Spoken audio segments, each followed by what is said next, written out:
Today, we're going to talk about how investigative case management company Case IQ advances speak up culture by making it safer to speak up.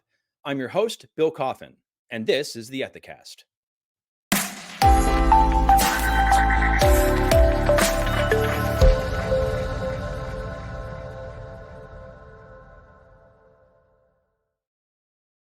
Case IQ is the leading provider of investigative case management software with solutions for ethics and compliance, human resources, fraud, and corporate security functions within mid-sized and large organizations.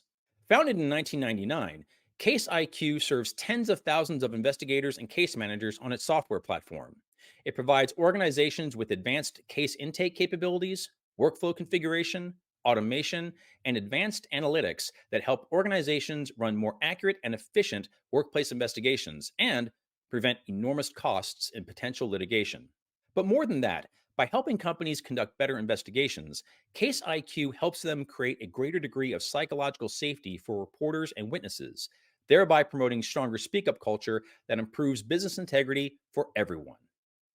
With us today to talk about this is Shannon Walker, founder of WhistleBlower Security, a global provider of confidential ethics hotline and case management solutions, and EVP Strategy, Case IQ. Shannon, thanks so much for joining us. Thanks, Bill. I'm happy to be here today. How does an integrated intake and case management investigations process improve the experience for the reporter and overall outcomes for investigations in general? Well, I think first of all, just the fact that you've got the intake form and the case management all housed within one platform creates opportunities for sort of synergistic communications between the reporter and the investigator. Old school ways, you might get a phone call, so people would take notes on a line of paper, transfer it into an Excel spreadsheet, maybe email someone else. You've got information flowing in an incoherent manner. And the opportunity for a configurable intake form that can be configured to your organization's specific capabilities that flows into a case management form that's built out to the investigator needs really creates an opportunity for, this ongoing dialogue, but also for analytics and insights that maybe you wouldn't have seen before. One of the things that we always say is this comprehensive dashboard that can be created out of an integrated intake form and case management platform allows management to remediate and actually make changes within the organization, be it policies, be it training, be it terminations or what have you, really allows you to review, reconcile, and respond in a much more effective manner. Case IQ works with an awful lot of companies from a wide variety of industries. Now, I'm not asking you to name any names, of course, but are there any examples you can talk about where the unique aspects of a particular industry have created any special challenges or opportunities when it comes to the configurability of intake processes?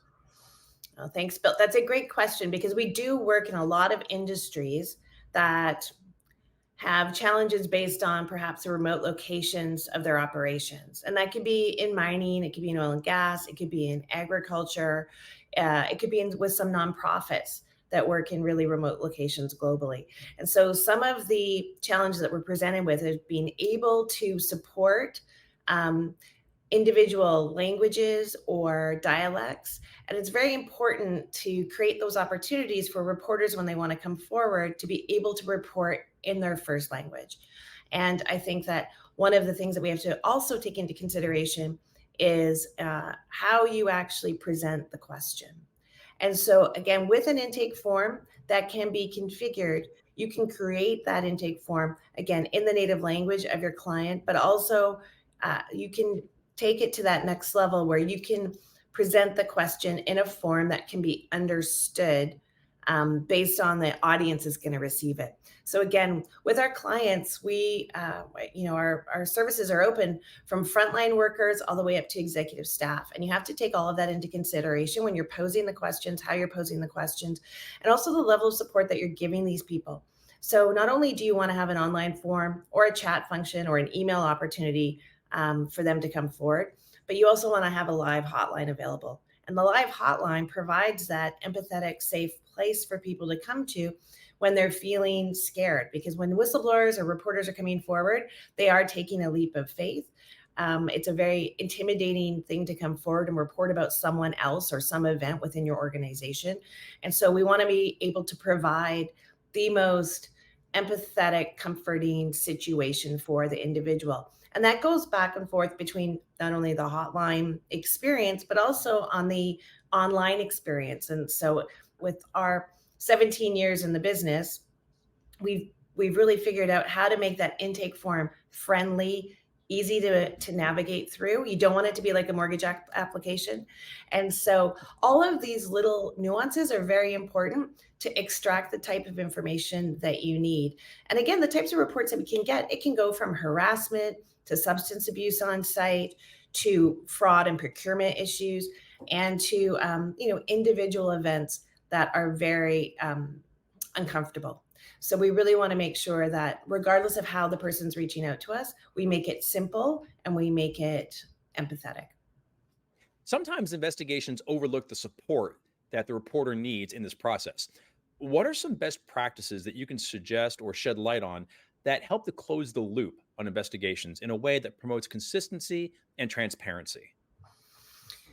Well, there's a number of items that are loaded into this question that are really important. And first of all, I think anytime a reporter shares information with you, the first thing you need to do is acknowledge it and thank them for it as soon as possible after the original submission.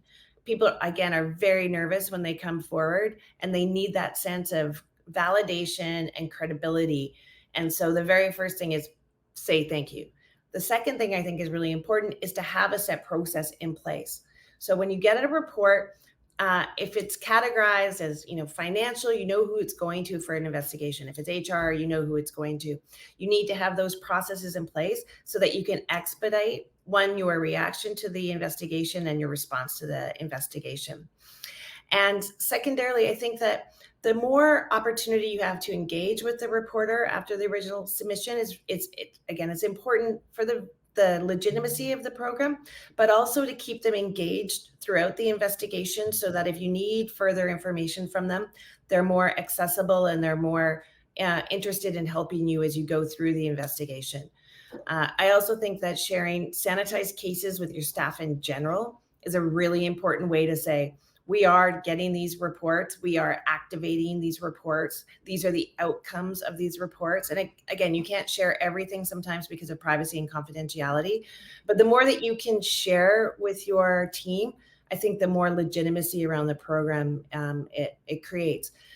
And then the other thing that I would say is that what's often overlooked is care for the witnesses. So it's not just the reporter that's impacted by whatever the allegation is within the organization, but there's often people that see what's going on who don't report or who are scared because of what they've seen go on. And I think that the more outreach management can do around allegations and around the potential impacts to your teams when something's gone amiss within an organization, the better you'll be for the outcome of the investigation. So there's a closed loop that has to happen. And I think that anytime you can share what those outcomes are, again, it'll strengthen the effect around your team, believing that management really cares about what's going on, in the front lines. And if someone is going to be brave enough to speak up, you really need to support them, protect them, and show them the respect, if you can, about what the outcome is of the report. Can you talk about how and why companies might get better results if they view their investigations as a cyclical process rather than as a succession of one-off engagements? Well, I think when you're entering into this very proactive way of improving, enhancing your business, you have to look at each investigation as a building block on opportunities to improve, enhance, provide future remediations for your business, future tools to strengthen it and to make it better. One of our sayings at Whistleblower is we make good companies great, because every time you have an opportunity because of a report, you have an opportunity to improve and enhance your corporate culture.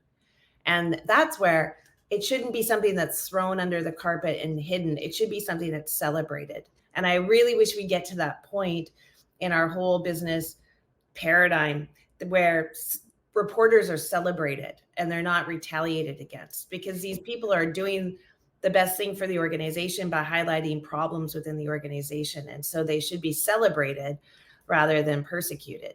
And I think that having these types of systems in place really gives businesses opportunities to be better, to be more profitable, to be more engaged with their employees and empowering their employees to have a better work environment and a better organization overall.